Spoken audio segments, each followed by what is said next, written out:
آن قرآن کتاب ماست، در بیداری و خواب ماست، در ظلمت او شهاب ماست، هر جا او رهنمای ماست، هر جا او رهنمای ماست.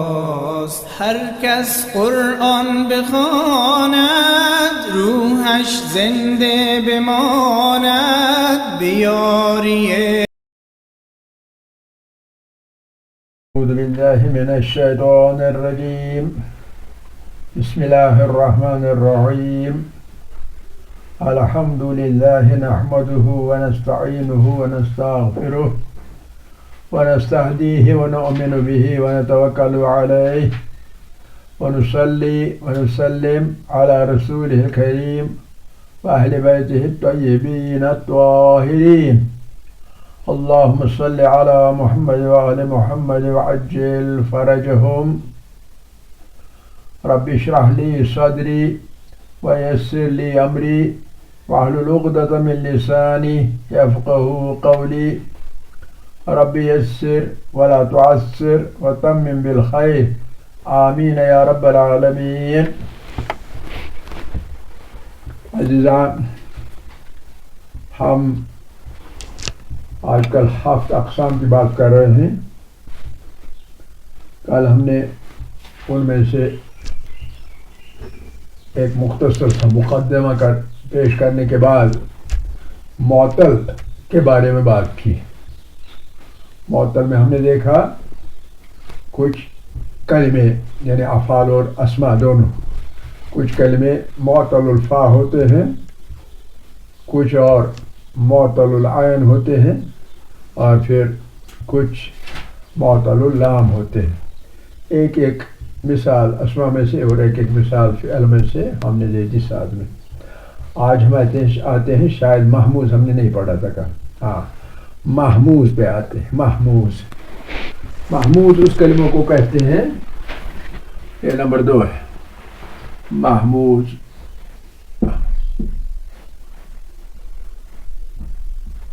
محمود ایسے کلمے کو کہتے ہیں جس میں حمزہ پایا جائے تو حمزہ سے محمود. جس کلمے میں حمزہ ہو تو محمود.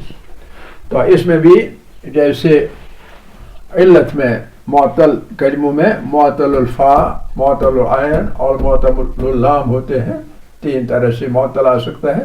اسی طرح محموز میں بھی محموز الفا ہو سکتا ہے، محموز العین ہو سکتا ہے اور محموز اللام ہو سکتا ہے.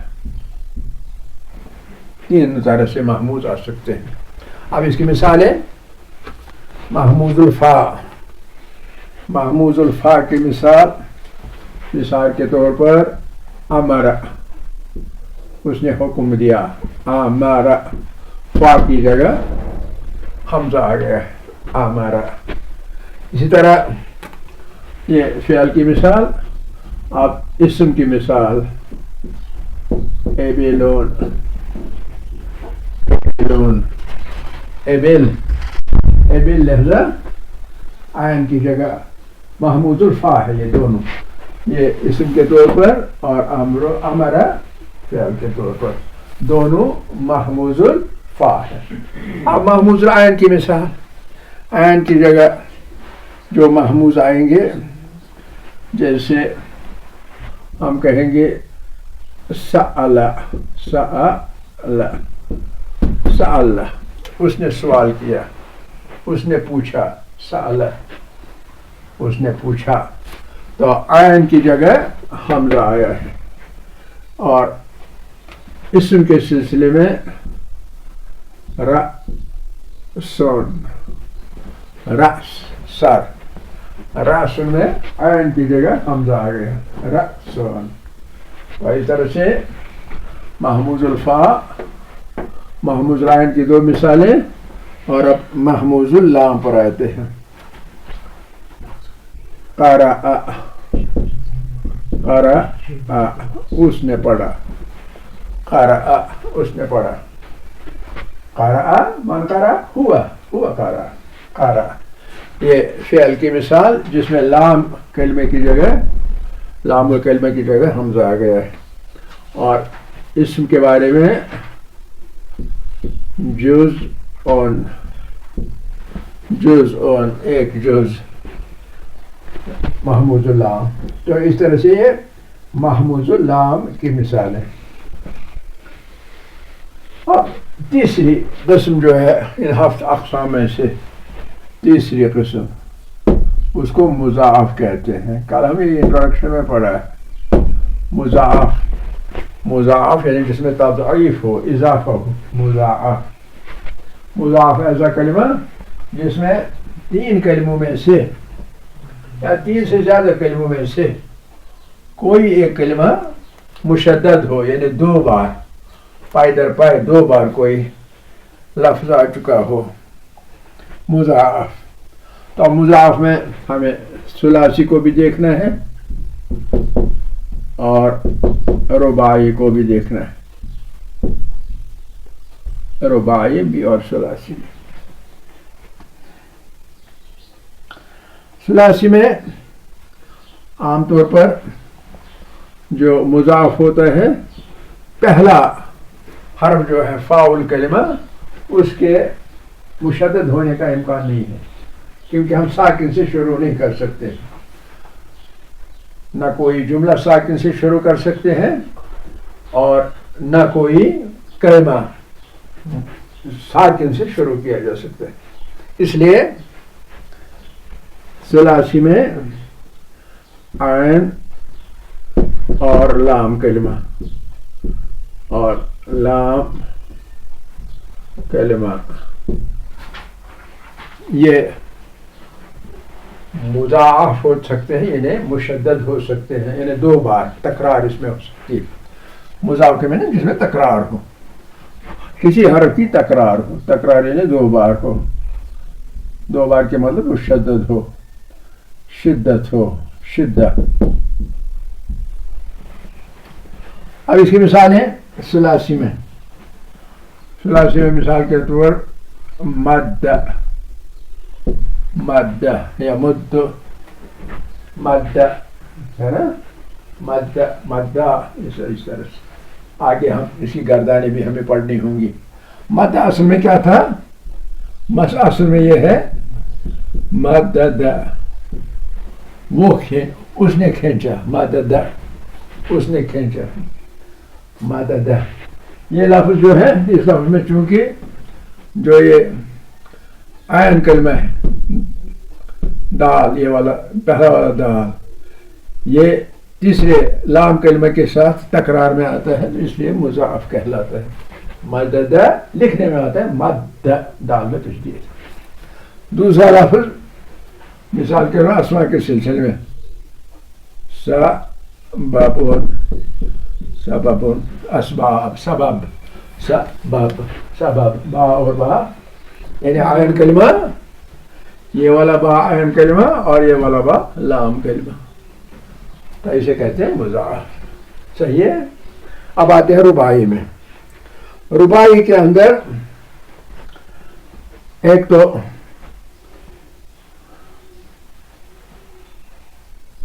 فا کلمہ میں فا کلمہ اور اس کے ساتھ میں پلس لام اول اور لام دوم. لام اول اور فا اور لام کلمہ یا عین اور لام کلمہ.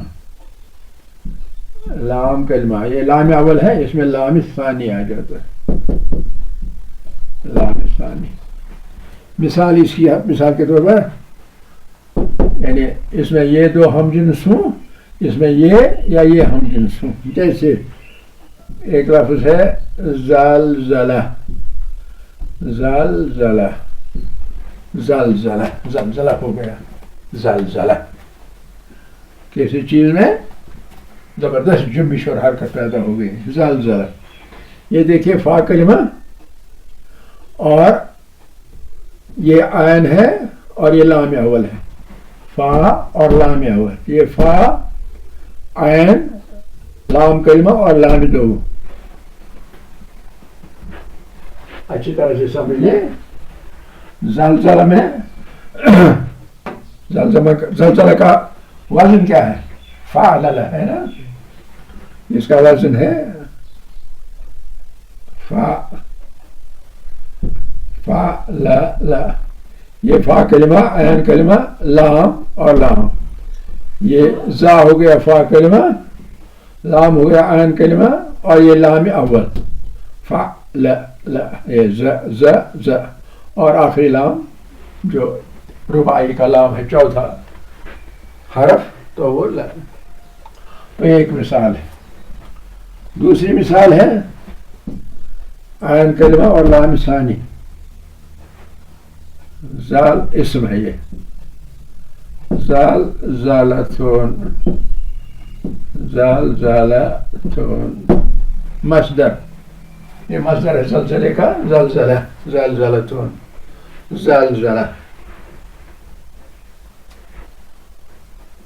اس میں دیکھیے، اس میں یہ فا کلمہ، یہ والا فا کلمہ زا، لام ہے عین کلمہ لہذا گیا عین کلمہ عین، اور یہ جو ہے یہ ہے لام کلمہ لیکن یہ لام اول ہے اور یہ لام ثانی، تو لہذا عین اور لام ثانی جو ہے عین یہ عین کلمہ، یہ لام کلمہ یہ لام ثانی، ٹھیک ہے نا. لام ثانی اور عین کلمہ تکرار آ جاتا ہے، تضعیف آ جاتے ہیں، ہم جنس آ جاتے ہیں. تو اس طرح سے دو طریقوں سے رباعی میں تضعیف آ سکتے ہیں. ٹھیک، تو یہ ہے تضعیف. ایسے الفاظ کو، ایسے کلموں کو مضاعف کہیں گے. یہ مضاعف ہے، یہ مضاعف ہے، یہ مضاعف ہے، یہ مضاعف ہے، یہ محموز ہے، یہ بھی محموز ہے، یہ بھی محموز ہے، یہ بھی محموز ہے، یہ بھی محموز ہے، یہ بھی محموز ہے. کلیئر؟ چلیے آگے چلتے ہیں. اب ہمارے پاس آخر میں بچتا ہے نمبر 4. نمبر 4 کیا ہے؟ وہ ہے صحیح. کبھی اس کو صحیح کہتے ہیں اور کبھی سالم کہتے ہیں. صحیح اور سالم، صحیح یا سالم کہتے ہیں. صحیح اور سالم میں کیا ہوتا ہے؟ سالم صاحب وہ کلمہ یعنی وہ فعل یا وہ اسم جس میں ان میں سے کوئی چیز نہ ہو، کوئی چیز ان میں سے اس میں نہ ہو. ٹھیک ہے، یعنی نہ محموز ہو، نہ مضاعف ہو، تضعیف بھی اس میں نہیں ہونا چاہیے، حمزہ بھی نہیں ہونا چاہیے. علت ہم نے پڑھا، حرف علت بھی نہیں ہونا چاہیے. نہ حرف علت ہونا چاہیے، نہ حمزہ ہونا چاہیے، نہ تضعیف ہونی چاہیے، اور نہ ناقص آئے گا، نہ اس میں ناقص ہونا چاہیے. تو اس کو صحیح سالم کہتے ہیں. صحیح سالم کی مثال ضرورت کی دینے کی ضرورت ہی نہیں ہے. ضربہ یہ ہم پورے کا پورا پڑھ چکے ہیں، یہ والا حصہ ہم ختم کر چکے ہیں، یہ باقی رہ چکا ہے. تو لہذا ضربہ نہ اس میں حمزہ ہے، نہ اس میں حرف علت ہے، نہ اس میں تکرار ہے. اس طرح مثال کے طور پر یہ ثلاثی کا دحرج، رباعی کا دحرج، اس میں بھی ان میں سے کوئی ایک نہیں ہے. اور پھر رباعی کے اندر مثال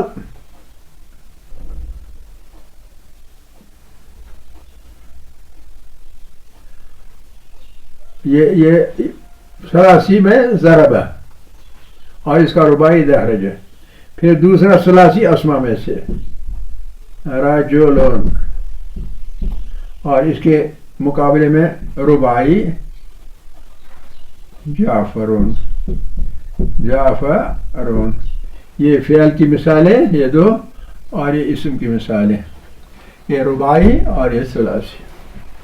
دونوں جگہ کہیں نہ حرف علت ہے، نہ حمزہ ہے، اور نہ تضعیف ہے، تینوں چیزیں نہیں ہیں. ٹھیک ہے، تو اس طرح سے یہ اقسام جو ہے یہ تمام ہو گئی. اب آگے ہم چلتے ہیں تاکہ اب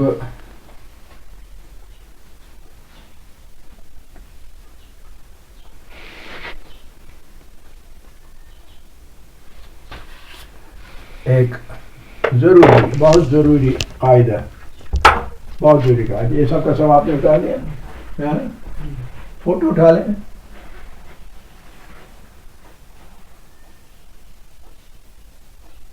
ہو گیا.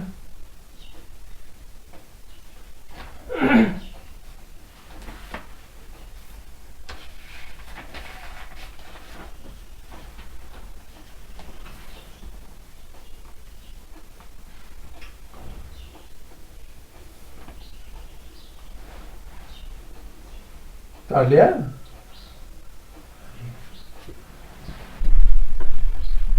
اب ذرا دھیان دیں.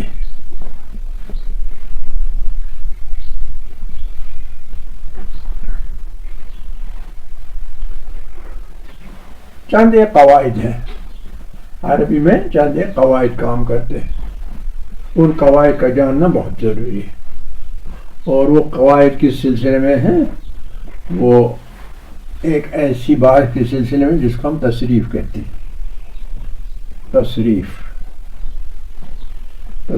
کہتے ہیں نا، بدلنے کو، تغیر کو، تبدیلی کرنے کو تصریف کہتے ہیں. یہ آپ کو معلوم ہے، صرف تو اسی پہ صرف کہلاتا ہے. حروف بدل سننے سے معنی بدلتے ہیں، کلمے بدلتے ہیں. تو ایک چیز ہے جس کو ہم تصریفات لفظی کہتے ہیں. تصرفات، تصریف کے بجائے تصرفات لفظی. لفظ کے اندر تصرف ہم نے ہمارے اپنے اختیار میں جو چاہے کریں، بدل دیں، اس کو تصرف کہتے ہیں. لیکن کیوں بدل دیں؟ قواعد کے تحت بدل دیں، ایسے ہی نہیں. تو ایسا کیوں ہے؟ تصرفات لفظی کیوں ہم یہ تصور کیوں پایا جاتا ہے عربی کے گرامر میں؟ یہ تصرف اس لیے پایا جاتا ہے کہ کبھی، جیسا ہم نے ابھی پڑھا، حرف علت کی وجہ سے اور حمزہ کی وجہ سے اور پھر ہم جنس یعنی تکرار، ہم جنس حروف کے آنے سے، جب یہ حروف آتے ہیں کہیں تو پیدا کیا ہوتا ہے؟ ایک گرانی پیدا ہوتی ہے، جس کو ثقل کہتے ہیں. ثقل پیدا ہو جاتا ہے، ثقل گرانی، بھاری پن، گرانی. یہ بھاری پن کسے کیوں ہم کہتے ہیں؟ کہ زبان کو مشکل ہوتا ہے یہ صحیح طور پہ بولنا، مشکل ہو جاتا ہے. تو یہ چیز جو ہے، یہ ثقل اور گرانی زبان پہ، اس کو دور کرنا ہے. اس کو دور کرنے کے لیے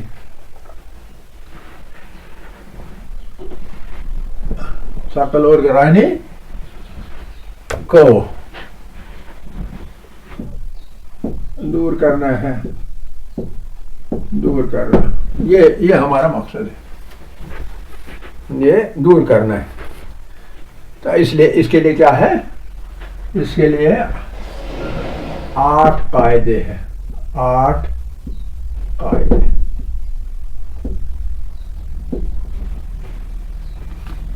8 رولز ہیں، 8 رولز ہیں جن کو استعمال کیا جاتا ہے. ایک ایک کر کے آپ لیتے ہیں. ہم پہلا رول ہے، اس کو ہم اسکان کہتے ہیں. اسکان سکون سے نکلتا ہے. اسکان یعنی کسی حرف کو ساکن بنا دینا. کوئی حرف ہے ادھر سکون استعمال کرنا، ساکن کر دینا. اسکان یعنی ساکن کر دینا. سکون سے نکلا ہوا ہے، سکون یعنی جزم لگا دینا. تو جزم لگا دینے کا مطلب کیا ہے؟ حرکت کو دور کرنا. سکون لگا دیں گے کب؟ جبکہ حرکت کو ہٹا دینا یا دور کرنا. ہٹا دیتے ہیں حرکت کو، ہٹاتے ہیں اس کی جگہ سکون لگاتے ہیں تاکہ زبان آسانی سے یہ لفظ بولے. اس کی مثال کیا ہے؟ لیکن اس میں دو چیزیں ہیں، یا بنقل ہوگا یا باسقاط ہوگا. باسقاط، اسقاط کا مطلب ہے گرانا. اسقاط گرا دینا، یعنی بالکل نہیں رکھنا. نقل کرنے کا مطلب ہے ایک جگہ سے دوسری جگہ لے جانا. اسکان کا کام ہم کرتے ہیں یا بنقل یا باسقاط. بنقل یعنی جگہ تبدیل کرنے سے، یا باسقاط کہ وہ حرف جسے ثقل پیدا ہو رہا ہے اس کو گرا دیں، وہ پڑے ہی نہیں. دونوں صورتوں میں یہ گرانی دور ہو جاتی ہے. مثال کیا ہے اس کی؟ جیسے جہاں نقل ہے، مثلا ہم کہتے ہیں یقول، یہ کہتے ہیں نا قال یقول. عن مثال کے طور پر ابی ہریرہ رضی اللہ تعالیٰ عنہ، یقول اس نے کہا، وہ کہتا ہے یقول. یہ اصل میں کیا تھا؟ یہ اصل میں یقول نہیں تھا، یہ ہم نے بنا دیا، آسان کر دیا. اصل میں اس کی اصل کیا تھا؟ اس کی اصل تھی یقول.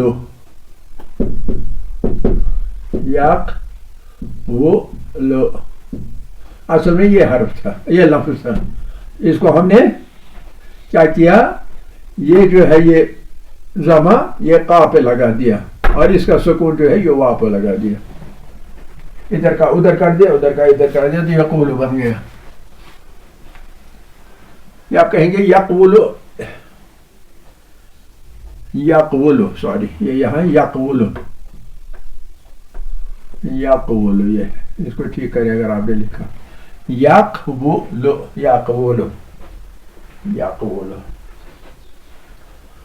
نہیں یقول یہ ہے، یا ہم نے یقول اس کو بنا دیا، یہ صحیح ہے. یقول دیکھیے، قال بھی قال نہیں تھا، قال نہیں تھا. وہ کیا تھا؟ وہ تھا اصل میں قول سے، قول قولا. ہم کہتے ہیں اس کا قول یہ ہے، قول مصدر، قول سے نکلا ہے قولا.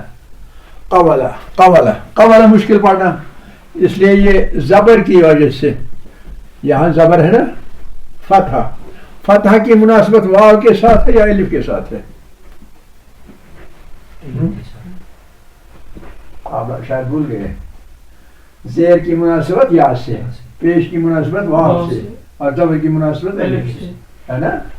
اب زبر کی مناسبت جب الف سے ہے، یہاں زبر ہے نا، لہذا اس واو کے بدلے الف لگا دیا تو بن گیا قول. اب قولا کا جو مضارع ہے، قولا یقول، سمجھ رہے نا. اصل میں قولا تھا، قولا، اور اس کا مضارع تھا یقول. ادھر بھی گرانی پیدا ہوگی، لہذا یہاں نقل کیا، نقل ایک جگہ سے دوسری جگہ. یہ پیش جو ہے ضمہ یہ قاف پہ لگا دی اور وہاں پہ اس کی سکون لگا دی. یعنی یہ والی سکون جو ہے اس کا یہ سکون ہم نے بنقل ادھر پہنچا دی وہاں پہ. یا قول بن گیا. اچھی طرح سمجھیے، یہ قاعدے ذہن میں بٹھائیے تاکہ کبھی آپ کو کنفیوژن پیدا نہ ہو جائے. مطلب آدمی پڑھتا ہے، بولتا ہے وغیرہ، ذہن میں کبھی خیال یہ کیسے آ گئے، کہاں سے آ گئے. کہ آپ کو پتہ رہنا چاہیے کہ نہیں یہ ان قواعد کے تحت ایسا ہوا. ٹھیک ہے نا. اس کے قاعدے ہیں، مشخص ہیں، یہ 8 قاعدے، مشہور قاعدے. تو یہ تھا بنقل. اب اسقاط گرا دینا. مثال کے طور پر ہم کہتے ہیں یدعو، دعا یدعو.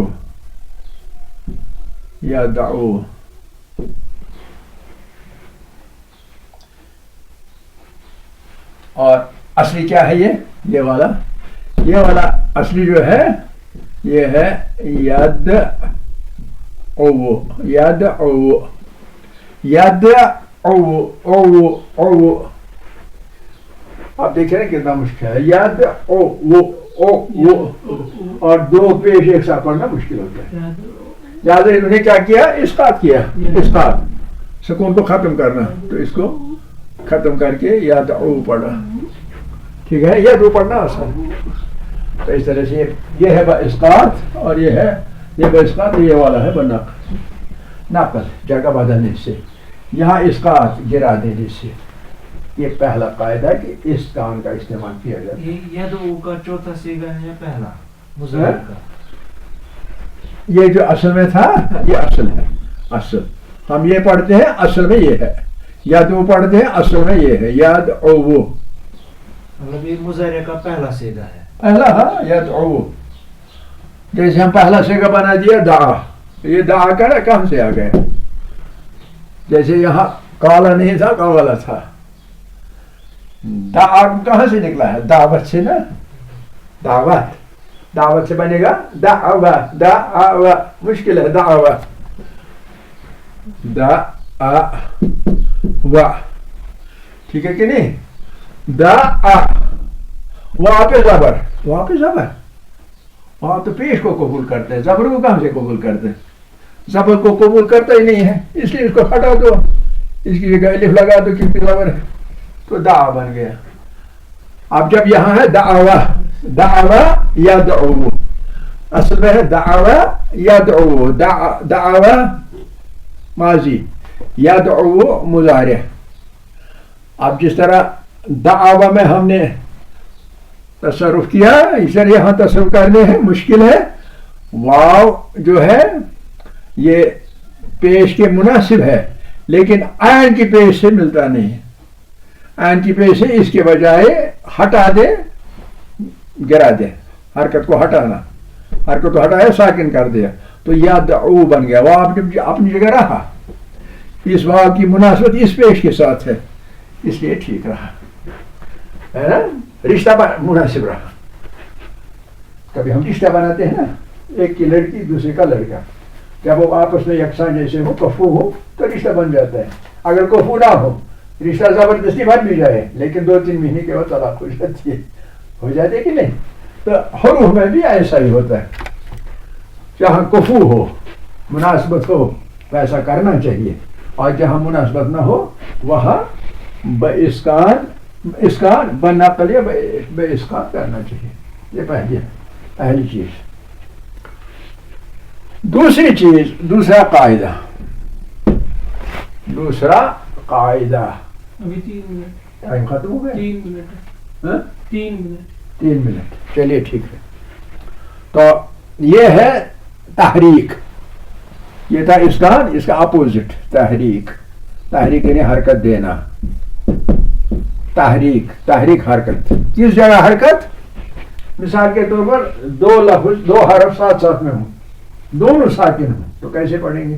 التقائی ساکنین مشکل ہے نا. التقائی ساکنین قاعدہ ہے. التقائی ساکنین عربی میں ہوتا ہی نہیں ہے. ہو نہیں سکتا ہے کیونکہ ثقل پیدا ہو جاتا ہے. اس لیے جب 2 ساکن ہیں ان میں سے ایک کو حرکت دیتے ہیں. مثال کے طور پر قول بولیے. قول یہ کس کو ہم کہتے ہیں؟ قول الحق. بولو مگر کیا بولو؟ سچ و جھوٹ نہیں. الحق بولو. قول یہ ہے حمزۃ الوصل. یہ حمزۃ الوصل ہے لہٰذا یہ پڑھنے میں نہیں آئے گا. اگلا ہے ال کے بعد الحق. قل الحق. قل الحق ہے اصل میں. قل الحق. یہ ہے مگر پہلا والا یہ ہے حمزۃ الوصل نہ کہ حمزۃ القطع. الحق معرب لام اس کا الف پہلا ہمیشہ حمزۃ الوصل ہوتا ہے لہذا یہ پڑھنے میں نہیں آتا. یہ بیچارہ ایسے ہی ہے جیسے جب جاتے ہیں نا وہ بارات لے کے کچھ لوگ ساتھ میں ہوتے ہیں وہ مجمع وغیرہ اٹھائے ہوئے اور کبھی وہ لاتے ہیں یہ بنگی وغیرہ جو تھے ان کو لاتے ہی اٹھا، ان کو نہ وہاں کھانا کچھ ہوتا نہ کچھ مجمع اٹھانا ہوتا ہے، وہاں جا کے پیسے لینے اور چلا گیا. تو یہ وہی بنگی ہے، وہی بنگی ہے. آپ سمجھ رہے نا؟ اس کا کام ہے صرف وہاں رہنا تاکہ یہ معرب بن جائے. حق نکلا ہے، اس کو معرب بنانا ہے الف لام سے، الف لام سے معرب بنا ہے، لیکن یہ بنگی ساتھ میں رہا، ساتھ میں رہا، اس لیے جب ملانا ہے تو یہ گر جاتا ہے، تو لہذا بیکار ہے. اب اصل میں کیا بن گیا؟ قل اور لام بھی ساکن، یہ لام بھی ساکن، حق. اب یہ کیا بنے گا؟ یہ لام اور یہ والا لام، اس کو التقائی ساکنین کہتے ہیں. التقاء ساتھ ساتھ ملاقات کی، کنہوں نے؟ التقاء اس ساکنین، دو ساکن حرفوں نے ملاقات کی، اور یہ ملاقات ہو نہیں سکتی. ان دو کی ملاقات، ساکن دو کی ملاقات امکان نہیں ہے، امکان ہے نہیں، ممکن ہی نہیں. لہٰذا جب ممکن ہے پھر کیا کریں گے؟ دیکھیے آپ کو جہاں بھی ایسا مسئلہ سامنے آئے گا، آپ اس کے بدلے میں پڑھتے ہیں قل، ٹھیک ہے، آگے الحق، وہ بھی ٹھیک ہے، وہ بھی ٹھیک ہے. قل آگے الحق ہے، وہ بھی ٹھیک ہے، لیکن لام کے سکون کو تبدیل کرتے ہیں زیر سے اور کہتے ہیں قل الحق. قل الحق، قل الحق کا معنی کیا ہے؟ قل یہ معنی نہیں بلکہ اصل میں کیا ہے؟ اس کی اصل ہے قل الحق، یعنی قل الحق. تو یہ والا لام، اس کا یہ سکون جو ہے اس کو تبدیل کر دیں حرکت میں، لیکن وہ حرکت ہمیشہ زیر آتی ہے، کبھی نہ زبر نہ پیش آتی. کبھی کوئی آپ نہیں سنیں گے عرب میں سے بولتا ہوا قل الحق یا قل الحق، نہیں، صرف اسے ہمیشہ ایسے موقع پر زیر آتی ہے تو قل الحق کہا جاتا ہے. اوکے، یہ ہے تحریک. تو میرے خیال میں ٹائم ختم ہو گیا. والحمدللہ اولا و آخرا و ظاہرا و باطنا.